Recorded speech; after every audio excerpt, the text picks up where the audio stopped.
Hey, this is Joe's sister Nikki. I think I might be the only girl in the world who has a brother who spends his entire day in the basement pretending he has an internet radio show. Jeez.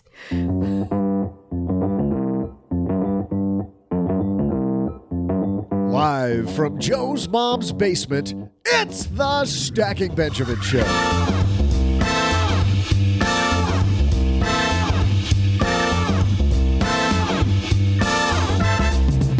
I'm Joe's mom's neighbor, Doug, and on today's show, we welcome Academy Award nominee and Emmy Award-winning director, Jed Rothstein. Think investing in China sounds interesting? We'll have the other side of that story. Plus, I thought the time I blew $15 betting on Joe's mom's poker game was a lot of money, but in our headline segment today, one NBA star blew through a $61 million fortune and is now deeply in debt.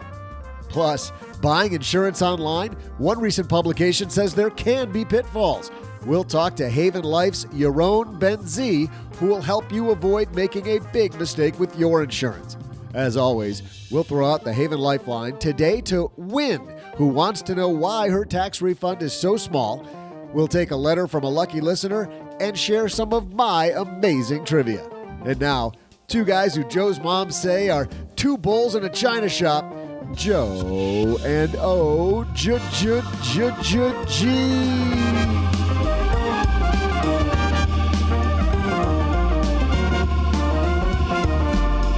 You're the bull in the china shop, not me, man. I was driving out in the back 40 a couple of days ago, and I drove past some ranches, and one of them was called Bucking Bull Ranch. Oh, boy. And it had like two big, giant steel bulls in front of it. Yeah. And I was thinking, if I owned a ranch, what would I name it? And I think Bull in a China Shop would totally be it. Hey, everybody, welcome to the Ranch Naming Podcast. I'm Joe Saul-Sehy, Average Joe Money on Twitter. And across the card table from me, as always, it's the one, the only, the O-G. See, I thought you were going to go, and he can last more than 6 seconds, folks. Hey, barely. But man, it seems like you ate your Wheaties this morning. Oh, yeah. You are large and in charge. Hey, and speaking I've of been working out. Speaking of food and good food, here's some good food for your credit report. This episode of Stacking Benjamin is brought to you by Lexington Law. For a free credit report summary and a credit repair consultation, head to lexingtonlaw.com/SB. We're also supported by Magnify Money. You know, the place you go when you're comparing more loans, more savings accounts, more checking accounts than any place on earth, more credit cards. It's Magnify Money. All those tools you use on a daily basis. Why do you go to one shop and say, I'll take the best you got, when there's places online, magnifymoney.com, where you can look at all the different range of stuff. Head to stackingbenjamins.com/magnify money for more, and to find yourself, OG, giggling with delight, like people are going to on today's show, because Jed Rothstein's here. Jed, of course, Academy Award nominated, Emmy Award winning director. The China, all this talk we hear people talk about, hey, what do you think about China? Do you like China? There could be some fraud going on. There could be. And Mr. Rothstein is incredibly good at showing you all of the points when it comes to the China hustle. And we've got him on today's show. But first, we've got headlines, so let's move. Hello, darlings. And now it's time for your favorite part of the show, our Stacking Benjamin's headlines. Our first headline comes to us from CNBC. This is a cautionary tale by Kathleen Elkins, how a former NBA number one draft pick blew a, wait for it, $61 million fortune. Oh, that's fun. And now owes six figures. Former NBA number one draft pick Joe Smith earned $61 million over his 16-year career. Today he's living paycheck to paycheck and owes $157,000. Quote, a lot of people think once you sign that contract, you're just an automatic millionaire, Smith tells former MLB star and businessman Alex Rodriguez. You are, but okay. On CNBC's Back in the Game, in which A-Rod helps former pro athletes get back on solid financial footing. But it doesn't work like that. Nobody really explained that and broke that down to me. The Uncle Sam, out of that $3 million, Uncle Sam's going to take probably $1.5 million of that. That was just something I had to learn. I feel bad. So you're still a millionaire, but go ahead. He says, you think you're going to be a millionaire when you get that first check, but I got $3 million and they took out $1.5 million, so that doesn't work out for me. Yeah. Well, I think he's saying, though, OG, that's one of many things he had to learn. Like, he thought he was going in with $3 million. He was going in with 1.5. And and then agent fees. And I understand how you can't live on 1.5.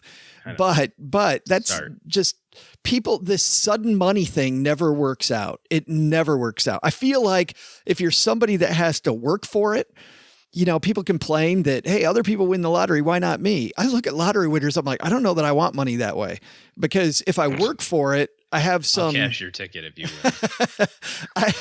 I'm not saying I'll dole it out to you in $50,000 increments. I promise. I'm not volunteering to give it away, but actually you got to play to win, and I don't even play. So, no. But you get my point. Sure. Yeah. First of all, I think this show sounds really great. A-Rod, who is very successful in business and obviously was very successful in his MLB career, now taking his expertise and helping other athletes. Sounds like a really cool show there on CNBC. But you're right. This happens not only to athletes. This happens to folks that inherit money out of the blue, right? It happens to people that, you know, get a large bonus at work. You get that sudden $100,000 or a sudden $1 million, and it happens to people getting their refund check.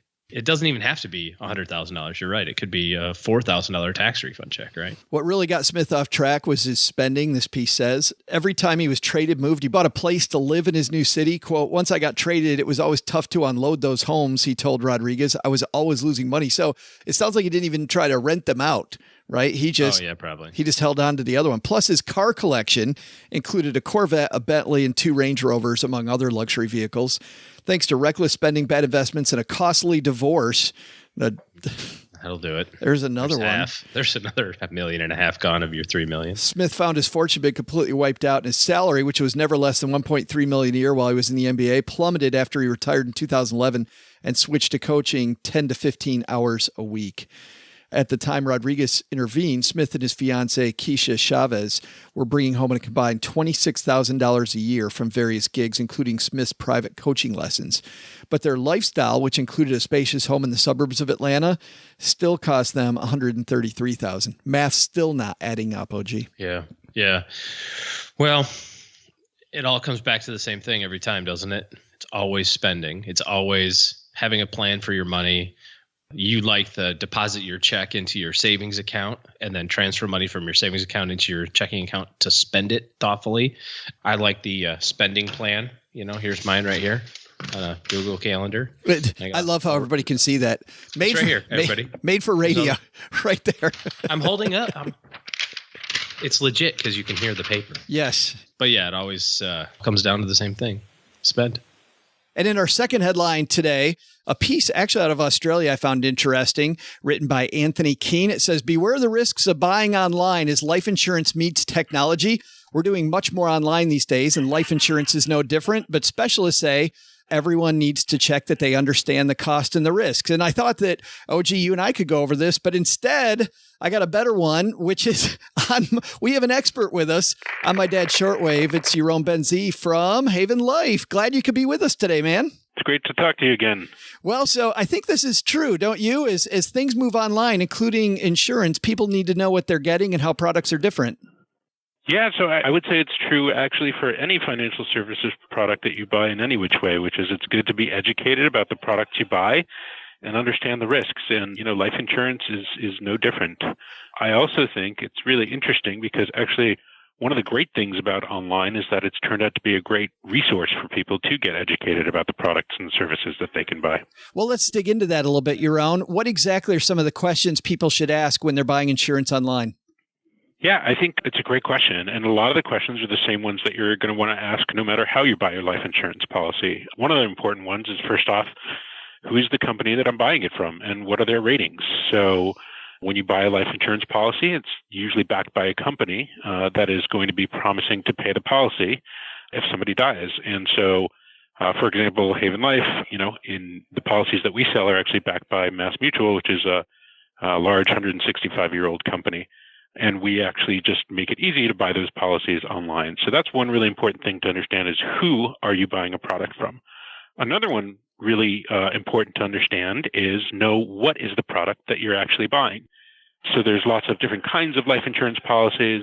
And there's different kinds of underwriting that can go along with that. And there's really good resources online to help you understand the differences and which one can be right for you. Now, when you talk about different types of underwriting, tell me about that. And obviously, in 4 minutes, we're not going to get to all of it. But what type of underwriting should I be looking for? Yeah, so a really important difference to understand is, or key term to understand, is what is called fully medically underwritten. And so those are just policies that really evaluate your entire health history to actually give you a price. And the good thing about that, especially if you're relatively healthy, it means that the insurance company, once they understand your risk, can give you usually a better and lower price by going through that process with you. So the more you as a customer share, the more they can kind of give you an accurate price and hopefully a better price. Now, this piece talks about, obviously, some of the pitfalls of going online, but there's obviously some advantages to buying insurance online. Your own, what would those be? There's definitely some advantages. And obviously, we at Haven Life have been thinking a lot about how you make it easy to buy life insurance online. One of the great advantages is that we can really make it much more easy and convenient for you to buy a life insurance policy. And so, a lot of people today are really used to doing their research online and are used to opening bank accounts and doing their brokerage activity online. And so the sort of simplicity and convenience of doing it online is one of the kind of key things that we and others are trying to do in the space. I don't have to tell you about regulators and about industry regulation. I bet you could put a class on that, your own. But as the envelope pushes, can you tell me about any exciting things that technology is going to bring that you haven't been able to do yet? Absolutely. Well, a lot of technology can do is help make the process faster and more efficient for you. For example, historically, it's taken people 4 to 6 weeks to buy a life insurance policy because that's kind of on average what it takes in terms of time to go through the underwriting process. Technology can really start to give people much better decisions and much faster decisions and insight into what the policy is going to cost rather than waiting that 4 to 6 weeks. How, just briefly, how is that? I mean, what is it about technology that makes that so much faster? Yeah, so the world of kind of data has really changed a lot. And so one thing that can happen now is technology can enable insurers to look at your health history and process that in much more real-time ways and actually spit back decisions for you. So, when you look at a person's health history and record, the world of data science and algorithms and all of that can be brought to bear in a way that was much more, slow and offline previously. Yeah, it's cool. Like we were talking to the founder of Amino and some of the same stuff and looking at doctors like medical record systems and things like that. Your own Ben Z, thanks for hanging out with us and helping us learn a little bit about buying life insurance online. My pleasure. It's good to be with you. Big thanks to your own for helping us out with that one. You buy stuff online, you got to know what you're getting, OG. You got to know what you're getting.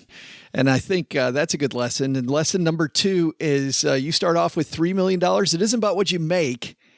It's about what you keep. Spending plan.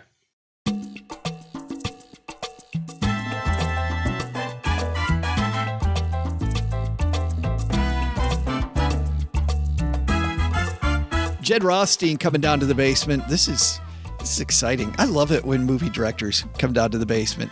He is a producer and director, Academy Award nominated, Emmy-winning filmmaker. He specializes in hard-to-get stories from around the world that help people understand one another better. And he's done everything where he has been seeking out heavy metal musicians who become Arab Spring revolutionaries. That was, of course, PBS's Before the Spring, After the Fall. Some pioneering doctors, HBO's Coma and Pandemic. Al-Qaeda terrorists, the Oscar-nominated HBO documentary Killing in the Name. Defenders of Free Speech, the 2009 Sundance film Shouting Fire. Journalist on the Front Lines, Independent Lens, Democracy on Deadline. One of the great documentary filmmakers here talking about an incredible story about investing in China. Let's say hello to Jed Rothstein.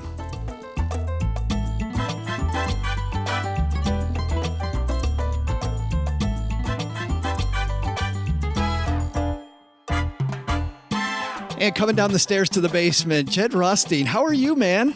I'm good, Joe. Good to be here with you. Well, you've got to be excited to finally have this huge project reach the big screen. What does it feel like to be you today with this film opening in 2 days?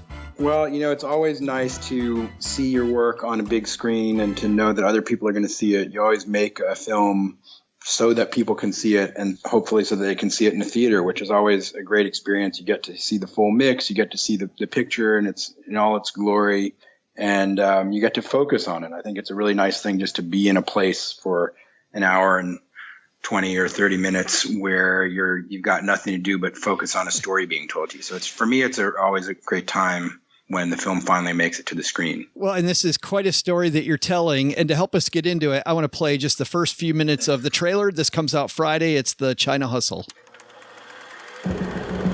What is capitalism? It rewards those who work hard, but it also rewards those who take advantage of others. After the mortgage crisis in 2008, Everybody's looking to get their money back. China's this exploding market.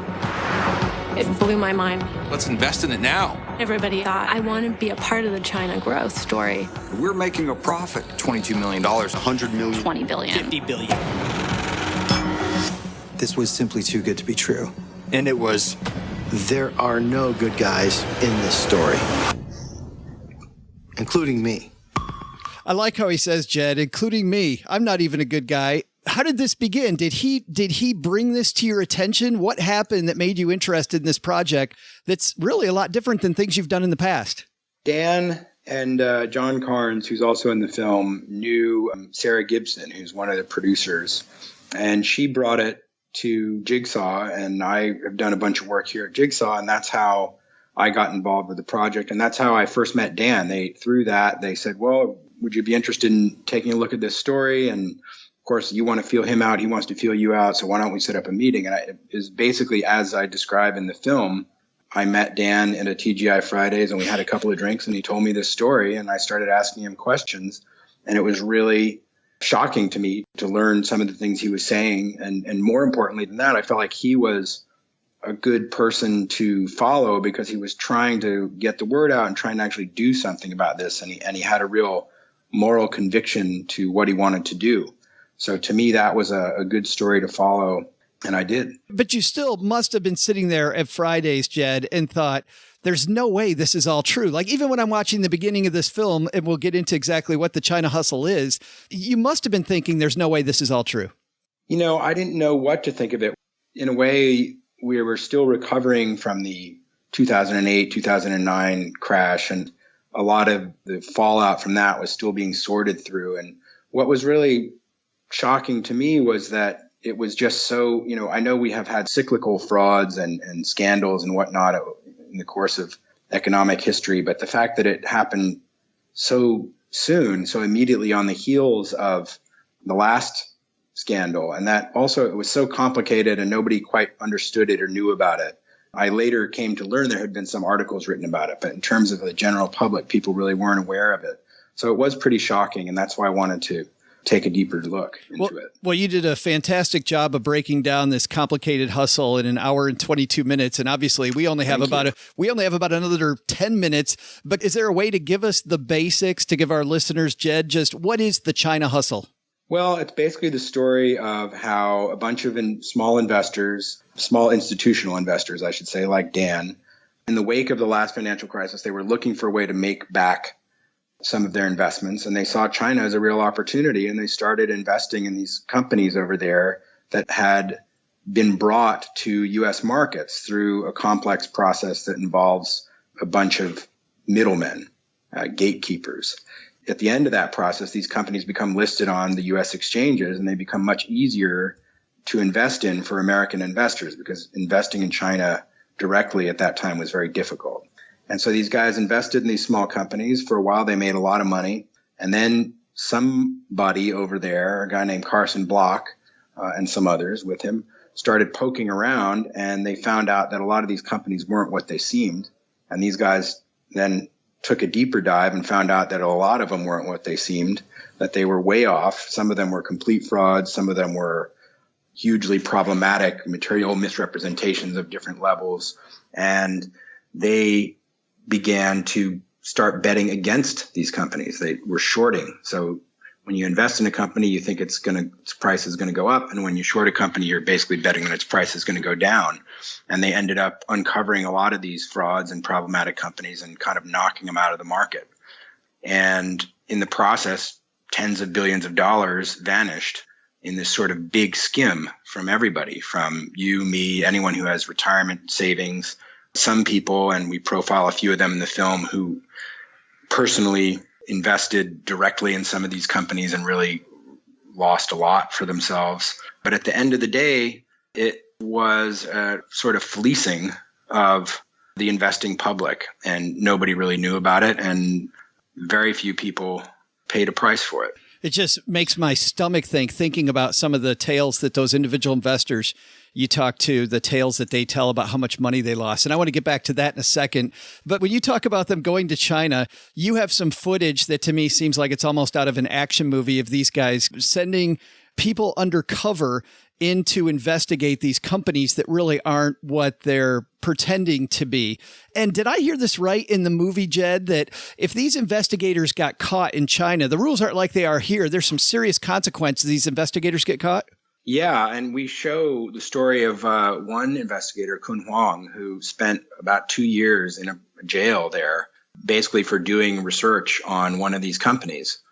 One of the big problems in China is that you don't have the right to free speech. And for me, independent of this film or anything else, free speech is really the cornerstone of any sort of open society. If you don't have the ability to criticize and say and speak freely about everything in society, it allows all of the problems and corruptions that are sort of endemic to the human condition to come out and to fester.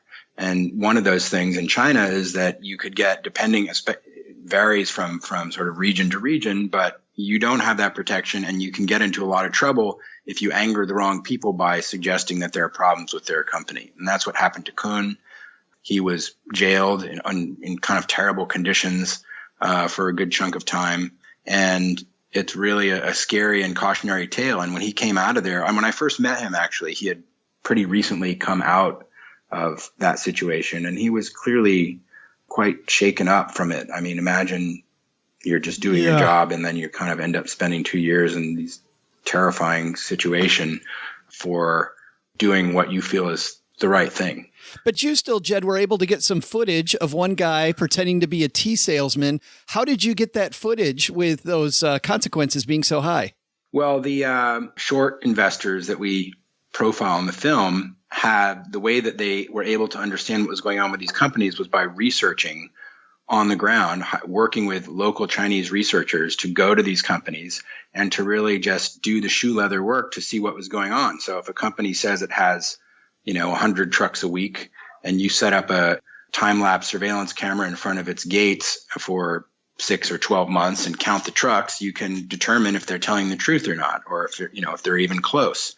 If a company says it has X number of employees, as the example you're talking about, there are ways to go and check that. And these guys at considerable risk went in there and did that with secret cameras, hidden cameras. And what they uncovered was that a lot of these things were not what they seemed.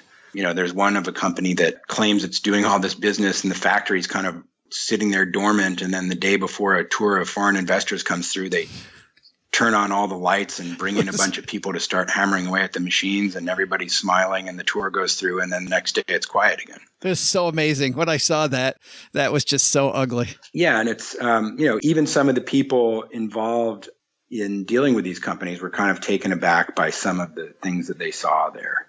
I think, there are a lot of cultural differences. There's a lot of misunderstanding that goes around. And, I'm much more prone to blame the system and to look at what we can do to change the system than to look at sort of individual actors. I think everyone in a capitalist system, everyone's going to pursue their interest. And the question is, can we set up a system that demands accountability and transparency and puts in some measure of fair play? And I think what we have now is a 21st century capitalist system where money can flow across borders at the speed of light, or at the least at the speed of electrons moving through our financial system. And the financial regulations and the regulators and the people who enforce them are stuck in a kind of 20th century framework. And into that gap is where something like the China hustle happened. And you look at this whole scandal, there are some bad actors in there, but I think a lot of people were just kind of acting in their own interest, and there was just nothing to stop some of those things from going too far. On the Chinese side, there were clearly some of those companies where the management were clear frauds or were doing purposeful misrepresentation of things to a great extent. On the U.S. side, it was really legal. People were kind of pursuing legal business. And I just think that the system is flawed in such a way that it allowed this thing to get to this level before anybody figured it out. And even when they figured it out, it really took the sort of natural market mechanism of these short sellers, because while the SEC did eventually clamp down on some of this stuff at the tail end of it, I think it was, most of the guys in the film argue that it was too little, too late. The people you profile near the end of the film, the people who are so into these individual Chinese stocks, Jed, that you mentioned earlier, some losing well over $100,000, and just looking in their faces, for some of them, I think it represented a far bigger piece of their entire investment portfolio than it probably should have, multiple hundreds of thousands maybe. As I was watching that, I was partly thinking that they invested that kind of money in a place where you really can't do a lot of research without the boots on the ground that these guys did. Isn't their loss partly on them for just taking somebody's word for it? Like one guy said, to your point, he said, the system's flawed. We got caught in the system. The system should take care of us. And I thought, yeah, but by the same token, I thought, why the hell did you put that much money into these companies where you can't do that research? Well, it's a fair question. It's a good question. I screened the film at one point for some financial advisors. They all said, we would diversify. And of course, anyone that has a financial advisor or even, reads online financial advice, anyone is going to tell you diversify your holdings. You don't put all your eggs in one basket. You certainly don't put them all in a small Chinese microcap basket. Right. Right. There's no way that you would do that, even if it was the most fantastic company in the world. You just wouldn't want to have it all there. So I think you can look at it that way, and you can say, you guys were foolish and you paid the price. And, on some level that's true. But I would also say, look at someone like Ray, who's the man with the mustache in the film. Ray and his wife are in their late 60s. They both worked their whole lives. Ray is a journalist in a small town in Tennessee, and his wife is a nurse. And they're in a situation where they don't have any kind of adequate retirement provided by their jobs. The sort of world that used to exist where that happened was not the world that they lived in. And they thought that this was a way to give them a little more comfort in their retirement. And they're nearing the end of what they hope is nearing the end of their working lives. And I think that that desire to have that is normal, and our societies should be set up in a way that it's easier for people to enjoy that. And instead we're faced with these commercials that, suggest that if you're really old and you don't want to be working, the pathway to avoid that is to get into investing. Well, investing's great, but if you're going into that and you're not a professional, you're going to be relying on this world of brokers and financial analysts and whatnot. And even those analysts are relying on information that they get. And if we have a system where, as we saw with the China hustle, these management teams in China can put out false information with no disincentive, then you're going to be subject to a level of risk that could be wrung out of the system. It's one thing to have risk and transparency. It's another thing to have risk and lies. And I think when you have that, some of that responsibility goes back to all of us to try and set up a system that is designed to discourage and ferret out and hold accountable bad actors. And I think we all can do better. And I hope that this film encourages us to ask our representatives to advocate for a fairer system. Now we're kind of going the other direction. I don't think we should just be passing regulations willy-nilly, but there's a way to make our system fairer and more transparent. And I think we all have to sort of demand it. I thought clearly that these people were ill-equipped. And to your point, just the fact that they're making these decisions and are in a spot where they could get just trampled was absolutely horrible. The movies, and most of us are ill-equipped, right? Right. Absolutely. I would know enough. I guess I wouldn't put all my stuff in one basket, but it's very hard. If somebody tells you these companies are growing at a fantastic percentage, and you see that a lot of them are growing at a fantastic percentage, and you read articles about China being so amazing, then, you're led to believe that this is a great thing. And I think if you're not a financial professional and you do something else all day, it's very hard to stay on top of it. Are you still bullish on China after this film? I think China was and is, an amazing dynamic country with an enormous growing economy that's becoming more integrated into the world. And I met people like Kun, who is now not living in China, but grew up there. One of the guys who goes by the name Summer, who is a Chinese citizen who works there in the financial world, who are really, really committed to making China a great and honorable participant in the global economy and want this kind of fairness and accountability to come into their markets and are really taking risks to make that happen. So I'm bullish that that will happen and that, the better angels and the people in that country who are demanding this will prevail. And every time I've screened the film for Chinese journalists, I've gotten the same reaction. They want this. They want to expose this. They want to talk about this. They want China to be the best place it can be with these fair and dynamic markets because there's 1 billion people there more, and they want to build things and buy things and contribute. And they are doing that. But there's just because the system is flawed, I think, in many ways, and there's not free speech, you have a lot of room for these frauds and problem actors, and they want to root that stuff out. So I would say let's work with those folks to support them and support their efforts and to make China a great partner in the global economy. I'm bullish on that happening in the long run. If you came to me right now with a fantastic Chinese coal company, I'd probably tell you that I'm not that interested. But again, right. You got to look into it. You got to have the faith that the gatekeepers and the bankers and whatnot are looking into it, or if they're looking into it, that they're looking harder, obviously, than they did in some of these cases. And again, a lot of them will say they were fooled too. I think, I can't look inside people's brains, but I would say, let's look at the system. And, as people said, they said that in the film, I should say, people said, hey, we tried, there's a stock promoter in the film. He says, look, I tried, we made a lot of efforts to uncover these frauds and they still tricked us. A guy, Crocker Colson, in the film says this. I believe him. He seems sincere, but I still think the system needs to be set up to flush more of this stuff out and encourage more transparency. And that's funny because watching the film, Jed, I didn't believe him, but Crocker. Yeah. Well, but, I think things are complex. Somebody gets into something. Why do they get into it? Then they discover little by little, they realize something else about it. Who's to say? I don't know. But I do feel like I met a number of people in this who certainly started in it because they felt like there were a lot of real opportunities. And, Sure. I think I'll let the film speak for itself as to what happened down the road. But again, the stuff on the American side was legal. These guys are working the system as the system exists. Operating completely above board. I've got like 50 million more questions I want to ask you, Jed, but I'm out of time. I want to ask you things like General Wesley Clark walking out. I can't ask any of these people, just have to watch the film, The China Hustle. But I do have one last one. Sure. I just noticed just before you and I sat down that this is rated R. Why is it the F word? What? Yeah, there's a couple of instances of the F word. And, I felt like it was true to some of what the characters say. It's not, to me, it's, I'm not the person that does the ratings, but of course, you always want your film to be PG so it can be accessible to more people. But I think it's not a film that is focused on that, but it is obviously true that there are a few instances of people saying that, and that's how some of these guys speak. And I think it's, it is what it is. Yeah, I definitely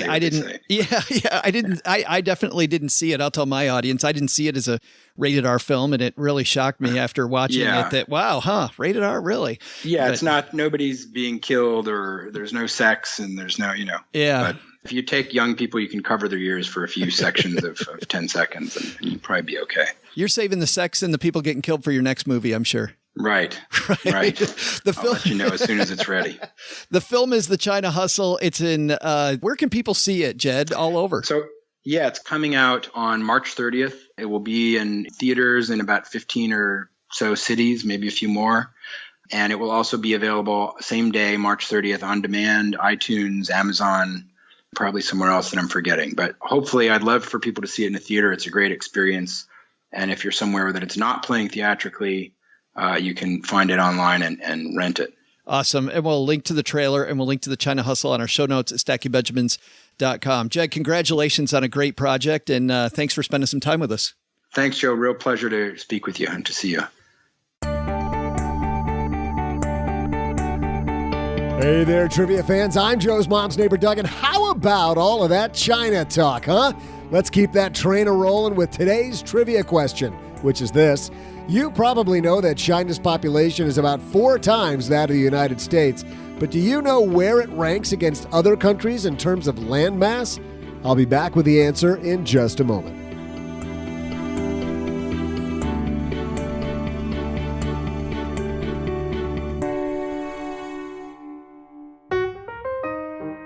Thanks to Lexington Law for supporting Stacky Benjamins. We've teamed up with Lexington Law, and they're offering us all a free credit report summary and credit repair consultation. Who does Lexington Law help? Well, anybody looking for a home mortgage is one. But if you're somebody that needs better credit, you can get the credit you deserve. Their long-standing relationships with all 3 of the major credit bureaus, just one benefit of using Lexington Law. They have a deep expertise in knowing how to get errors removed, how that whole process works. And that helps the whole team at Lexington Law communicate how routinely and efficiently they can get things done for their clients. They tackle correcting errors on credit reports through 3 levels of credit repair to ensure each client's needs are met. Here's the deal. Use Lexington Law for credit repair and peace of mind tomorrow. For a free credit report summary and a credit report consultation, head to lexingtonlaw.com/SB. That's lexingtonlaw.com/SB. All right, raise your hand. Do you drive an extra 5 minutes in traffic to save just a few pennies at the gas pump? Well, when's the last time you spent 5 minutes trying to save on the big things like auto loans? Lucky for you, we brought in Nick Clements from Magnify Money with a few tips on saving money if you find yourself financing a car. If you're buying a new car, there's really no better deal than the 0% financing that would be offered by the manufacturer. The issue really starts to happen if you don't qualify for the manufacturer's financing or you're buying a used car. And in those cases, I think it's a very good idea to always shop online and get a low rate before you walk onto the lot. Chances are high that the dealer will beat it, but if you don't walk onto the lot with a low rate to begin with, you know you won't get the best deal. Thanks, Nick. More than just auto loans, Magnify Money's the perfect spot for reviewing just how well or not your checking and savings accounts are performing. You might just decide to switch banks, and guess what? Why stick with just one bank at all when you can use magnifymoney.com to always find best-in-class stuff? StackyBenjamins.com/Magnify Money. Average person saves $450 in interest when they go there. StackyBenjamins.com/Magnify Money.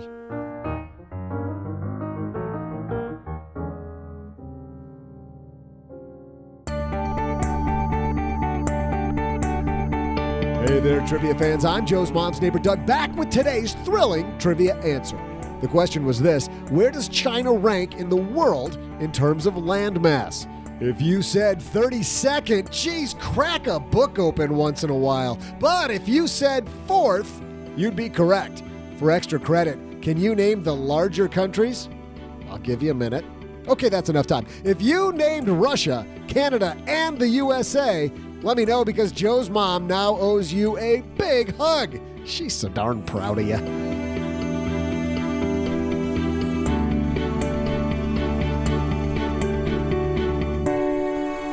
How could you miss our friends to the north? I don't know. I don't have an excuse, Canada. I'm sorry. Got Russia, got the U.S. I was going to say, I don't have an excuse. Oklahoma. I'm sorry. Oh, man. Thanks to Jed Rothstein for coming down to the basement.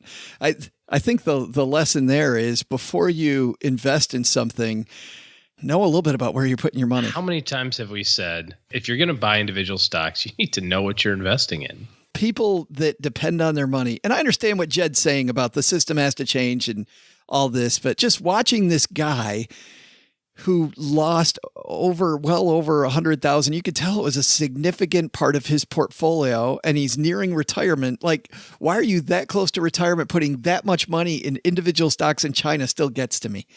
Yeah. Still gets because he didn't do the right thing for the 30 years before then. Good point. Yeah, you get to the point where you're throwing long. Mm-hmm. Where you're throwing long. Not good. Sometimes Hail Marys work out. Sometimes they do not. Hey, let's throw out the Haven Lifeline, OG, and tackle some of life, or rather life insurance's most important questions. Our friends at Haven Life Insurance Agency are disrupting the life insurance industry by focusing on what you value most: legit Chinese penny stocks. Legit Chinese stocks. I like the shorting idea. It's like totally sticking it to them. It's actually a family in your time, and it's why they create a simple way to buy affordable and dependable term life insurance online. Go to StackyBenjamins.com/Haven Life now to get a free estimate for coverage and learn about life insurance the modern way. Our friend Wynn, who had a letter recently to us, she has a voicemail now. Say hello, Wynn. Joe and OG, I want you guys to be nice to each other. And I need to ask you this question. I'm in the state of Colorado. I'm a teacher's aide. I just paid off my student loans, and I just filed my taxes. Well, one of my student loans. And I'm wondering why my tax refund is so low. Thanks for the question, Wynn. So student loan paid off. Would that affect Wynn's refund check? Maybe a little. You should deduct a little bit of your student loan interest depending on your income against your adjusted gross income on the front page. So if that's not there, if the student loan interest isn't there, then your AGI would be a little higher, and therefore your taxes would be a little higher. So maybe that's why. Yeah, what I would do, Wynn, is I would take last year's form, the form you filed last year, the 2016s, and your 2017 you're filing now, and just put them side by side and look at where the differences are. Because it might be that you had less income, might be that you entered a new tax bracket. There's 50 reasons why. Certainly the student loan thing might be a little bit, but yeah, usually most tax software tools have like a 2-year comparison. So if you've done it on that platform before, you can just kind of line it up right on your computer screen. In fact, that's usually one of the reports that you can print automatically. So that's a great way to kind of just double check and make sure that all those numbers seem about right and about where they should go. Thanks for the question, Wynn. We also get letter down here in the basement. Letter. We get letter. We get letter. We don't get letters. We get letter. we get letters. Today's letter. And letter Q. Those are numbers. Oh, those are not. Sorry. 7. I get my kids' stuff mixed up. Today's letter comes from Nate. Last year, I had a high deductible health plan and established a health savings account for myself, aka an HSA. This year, I no longer have a high deductible health plan. I am, however, paying for medical expenses from my HSA account. At the end of 2017, I paid a copay, $35 at my doctor's with money from my HSA. Afterwards, my insurance covered 100% of that doctor's visit. I now have a refund check for my $35 that was sent back to me in 2018. Can I deposit that $35 back into my HSA, or am I unable to due to me being ineligible to contribute to an HSA this year? That is a $35 question. So if you had an HSA in 2017, you can make a contribution for 2017 until you file your taxes April the 17th of this year, 2018, for your 2017 year and apply it to that tax year. So if you got a $35 refund and you didn't max out your contributions last year, if you're single, the contribution max is like $37.50. If you didn't max out the contribution limits, then you can put that $35 back in. If not, I think you take your $35 and buy yourself a couple of Sixers and a tank of gas and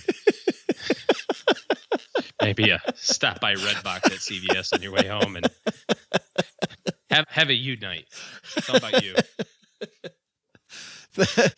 Just what Nate was looking for. That's all Nate wanted. He doesn't really want to put it back in. He wants your permission to have a me night. Right. Have a you night. Yeah. Nate, pour yourself a bubble bath and some white wine. That's a good idea. You can go into CVS with what's left after your 2 Sixers and a Redbox visit and a tank of gas and get yourself some of those, what are they called those? Bath bombs that you put in the water and they like fizz. There it's like Alka-Seltzer for your body. Right. Congratulations. You got 35. Cleans all the nooks and crannies. Got $35 back from a tax-free. It's a tax-free bubble bath. How great is that?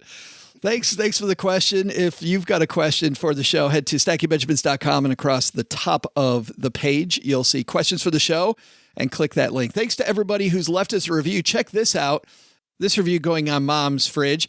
If I could, this is the title. And it says, if I could only ever listen to 3 podcasts, Stacking Benjamins would probably be in my top 5. 5 stars. Nice. This is by Cash Chat Snap on Snapchat. Oh, this is our friend Greg. Hey, what's up, Greg? Yeah, we know Greg. We met Greg at FinCon. Greg says, just kidding. It would definitely be in my top 5. I'm proud to have been a longtime fanboy and plagiarizer of the content from the Stacking Benjamin show for years now. I can't think of a better place to go to laugh at nonsense that occasionally has a financial focus. If asked to describe the Stacking Benjamins crew in one word, I'd say I need more words. If asked to describe them in one sentence, I'd say, really? One sentence? You're that busy? Okay, fine. The Stacking Benjamins crew are a great bunch of fun, informed, caring, financially minded people who are quickly off topic, but always on point with responsible money stuff. If you're new to financial education, it's a great way to get your feet wet with fun, interesting banner. Great show production with informed host and guest and Doug.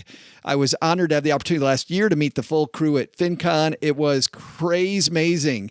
They're such kind and supportive people who really want to help and share. Not to brag, but when I informed OG that I've been worried about coming across as creepy, he told me that I was only, quote, only a little awkward.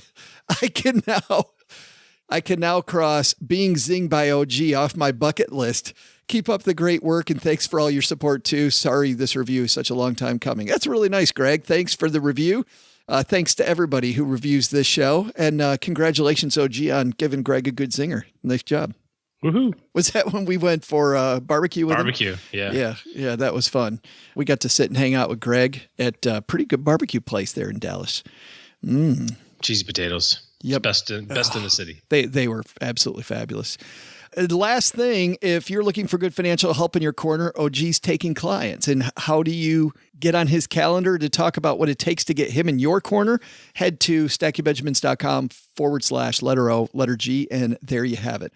All right, coming up on Friday, big fun roundtable. We've got Mrs. Groovy from the Freedom is Groovy blog joining the fun with our one and only OG and Len Penzo. So it should be a great show coming up on Friday. We'll see everybody back here Friday. Until then, go stack some Benjamins. Bye-bye. So, what did we learn today? First, investing in China? Take Jed Rothstein's advice and do your homework first. That investment might not be what you'd hoped. Second, looking to buy insurance online? Follow Yaron Ben-Z's advice and ask about underwriting and the health of the insurer so you know what you're really buying. But the big lesson? Don't talk to Joe's mom about China. Next thing you know, she'll start babbling on about how the fortune cookie isn't a traditional Chinese custom and that they were invented in 1920 by a worker at the Ki Hyong noodle factory in San Francisco. Yeah, it's like the most basic fortune cookie trivia out there, lady. We all knew that. What I want to know is how they get that little slip of paper in there. That's the real question. Special thanks to director Jed Rothstein for stopping by to talk about The China Hustle, opening nationwide this Friday. Thanks also to Yaron Ben-Z for helping with today's headlines. You'll find him and his company, Haven Life Insurance, at stackingbenjamins.com/Haven Life. This show was created by Joe Salsihai, produced by Richie Rutter-Reese, and engineered by the amazing Steve Stewart. Kathleen Selmans handles design, newsletter, and classroom opportunities.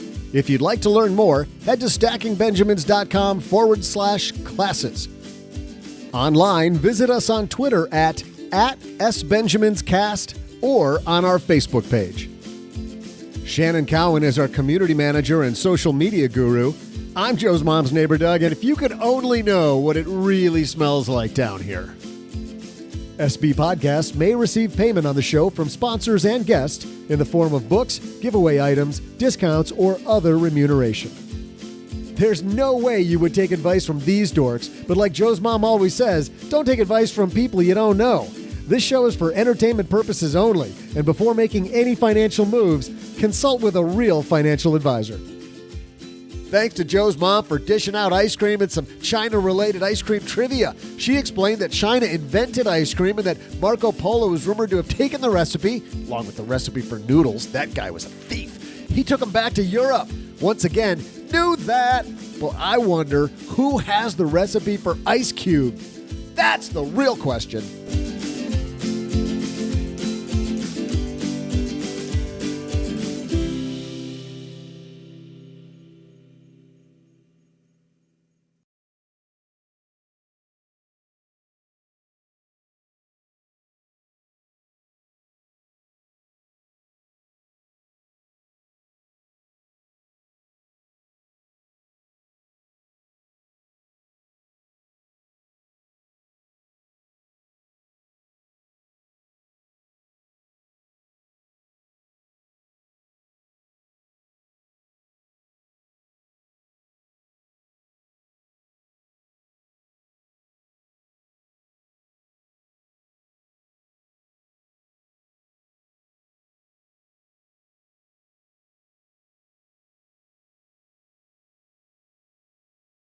I know you've got a lengthy story here in the I don't. dessert section. Yeah, it's just, all your stories are lengthy.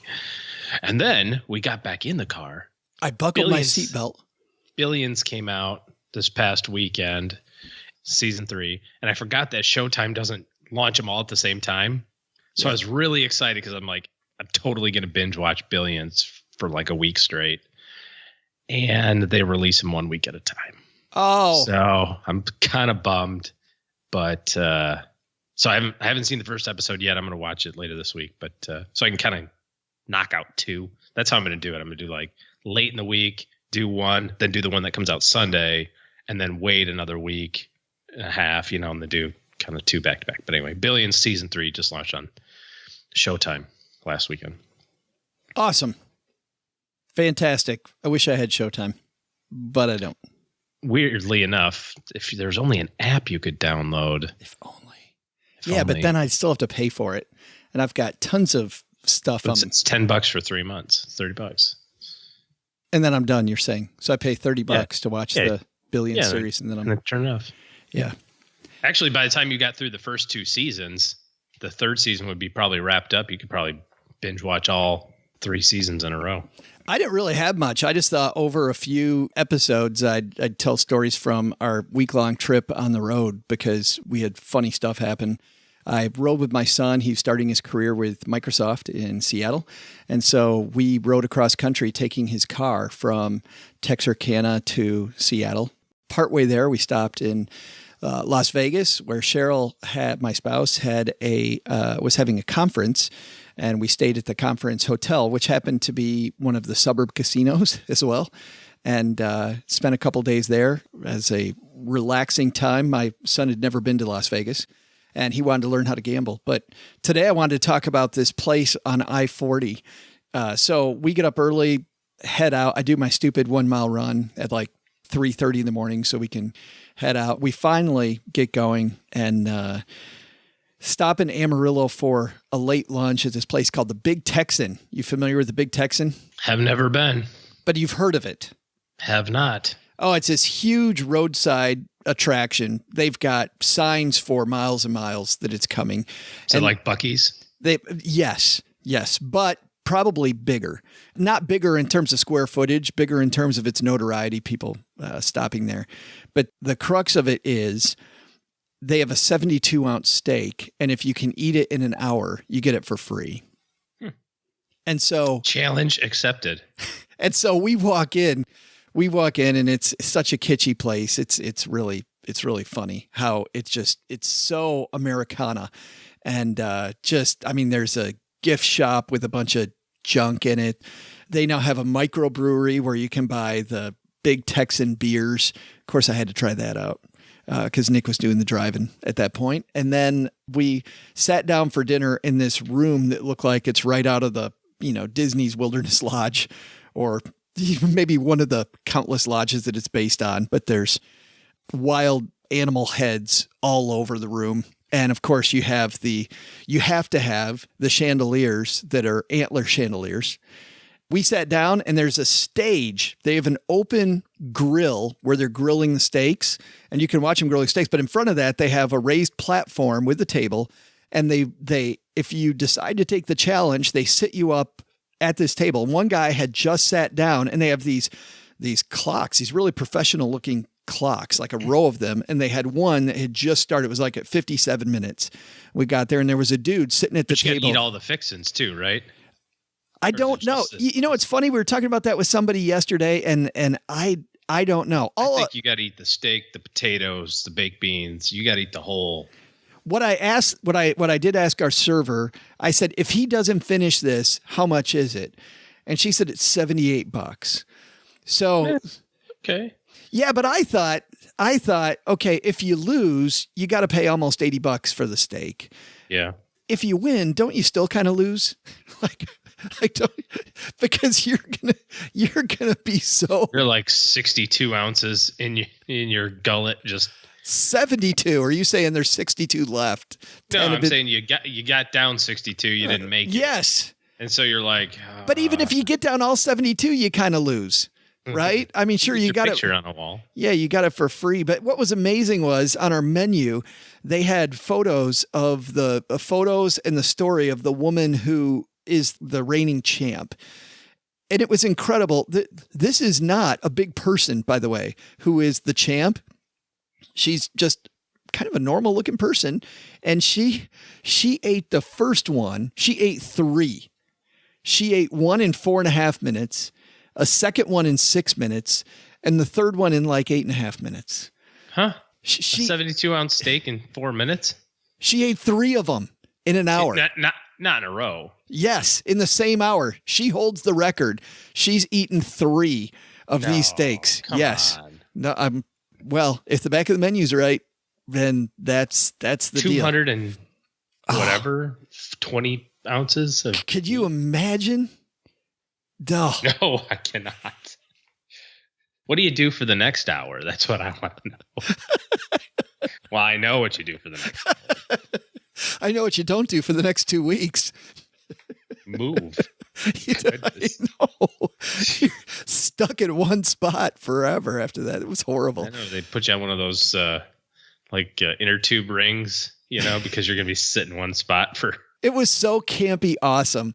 And the business owner in me really liked what I saw. You make the best of what you have.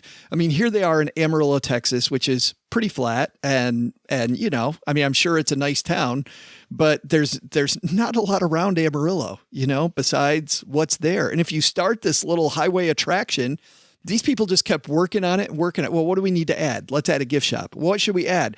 They had this little guy who was in kind of horrible humor, but he's in an electric chair. And he's talking about how he tried to steal this. You put like a quarter in, you can watch the dude fry. And then they have these Halloween pictures that you can buy that are on the wall where they look like respectable families. And then you look at them from a different perspective, and then they're all Halloween-y. They're like zombies and stuff. I mean, just the microbrewery. They had a motel. They had an RV park. It just they kept reinvesting. And now you go there, and it just. You hear the carnival music start playing the second that you walk in, and it is so over the top, brilliantly bad. It's awesome. And we had a great time there. Well, I'm sure we'll get out that way eventually.